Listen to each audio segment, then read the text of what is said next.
ప్రాణహిత నదీ జలాలు వినియోగికి రావాలి అంటే మీరు తుమ్మడి ఏడవగా బ్యాజ్ నిర్మాణం చేసేటువంటి మీరు ఆలోచన లేదు, చొరవ లేదు.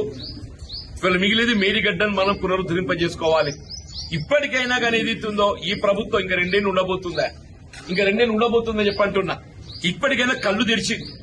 ఇప్పటికే కళ్ళు తెరిచి ఇన్నదాకా ఏమనుకున్నది, మేడిగడ్డ సాగు పెట్టి కేసీఆర్ గారిని దోషిగా నిలబెట్టే ప్రయత్నం చేసింది.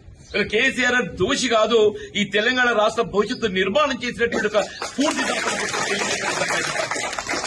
తెలంగాణ రాష్ట్ర నిర్మాణాన్ని వీళ్ళ నిలబెట్టే విధంగా ఒక స్ఫూర్తిదాత అని చెప్పంటున్నా. వీళ్ళ మీరు గత వారం రోజులు గమనిస్తుంటే ఏ విధంగా కాళేశ్వరం ప్రాజెక్టు పునరుద్ధరింప చేసుకోగలుగుతాము, మేడిగడ్డ బ్యారేజ్ పునరుద్ధరింప చేసుకోగలుగుతాం అనే ఒక ఇవాళ ఎందుకంటే దోషి అయిపోతున్నాడు.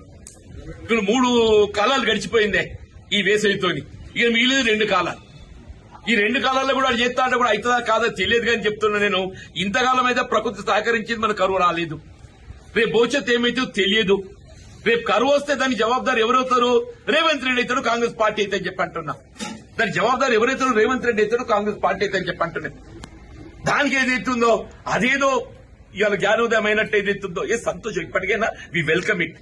కాళేశ్వరం ప్రాజెక్టు పునరుద్ధరింపబడటమే ఇలా తెలంగాణ రాష్ట్ర భవిష్యత్తుకు అది ఏకైక మార్గం అని చెప్పంటున్నాను. ఇప్పటికైనా కాంగ్రెస్ ప్రభుత్వం రేవంత్ రెడ్డి గారు వాస్తవానికి అనుగుణంగా కళ్ళు తెరిచినందుకు నేను సంతోషం అని చెప్పంటున్నాను.